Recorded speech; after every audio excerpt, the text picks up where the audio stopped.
Il y a un stade idéal, il y a une terre idéale et donc il faut jouer sur ces moments-là. Si par exemple là on a un endroit où il y a une plaque de chien-dent, j'ai réussi à passer quand il était à cette hauteur-là, donc ça va.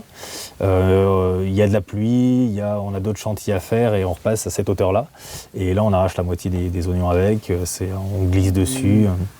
Donc il y a vraiment un stade à trouver, puis il faut repasser souvent. Il faut réussir à pouvoir repasser dès qu'on voit des mauvaises herbes qui commencent à poser, voire même avant. C'en est un petit peu...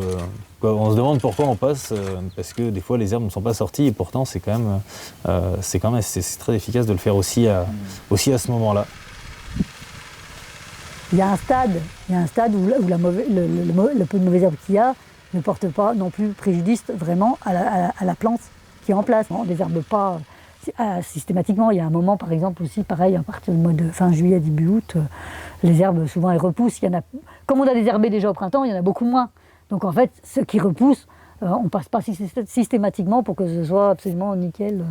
En même temps, il ne faut pas qu'il y en ait trop non plus, parce que là, ça fait une concurrence réelle à la plante qui est en place. Par exemple, ça nous est arrivé de ne pas arriver à désherber les oignons avant qu'on fasse la méthode qu'on fait maintenant, de faire des oignons 2 par 2 et avec un espace entre où on peut passer la galère dans les deux sens, ce qui fait qu'il n'y a plus qu'à désherber à l'endroit même où il y a les oignons. Avant, on se faisait un peu dépasser par le désherbage au printemps des oignons, et là, il y avait une concurrence réelle. On arrivait au mois de juillet-août, quand l'herbe elle dépasse les oignons ils restent plus petits, ils n'arrivent pas. Par contre, après, nous, en général, les oignons on les redésherbe pas dans la saison, et à l'automne, des fois, il faut même passer la tondeuse pour récolter, quoi. Le moment de le faire, c'est surtout quand on a le temps, finalement. C'est que ça arrive à peu près au même moment où on plante tout. Et donc, il faut réussir à trouver des moments où à le faire. Qu'est-ce qu'il faut privilégier? Est-ce que c'est plutôt du désherbage? Est-ce que c'est plutôt de la plantation?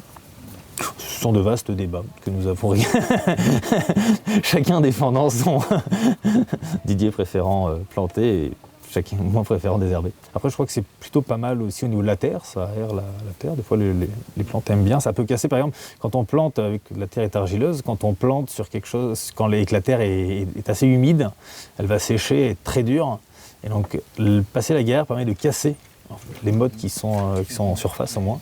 Et ça fait du bien pour les plantes après. Et c'est plus facile, nous aussi, après, pour désherber, parce qu'il y a toujours une finition sur le rang. Et si la terre était un petit peu travaillée, c'est beaucoup plus facile que si ce n'était pas le cas.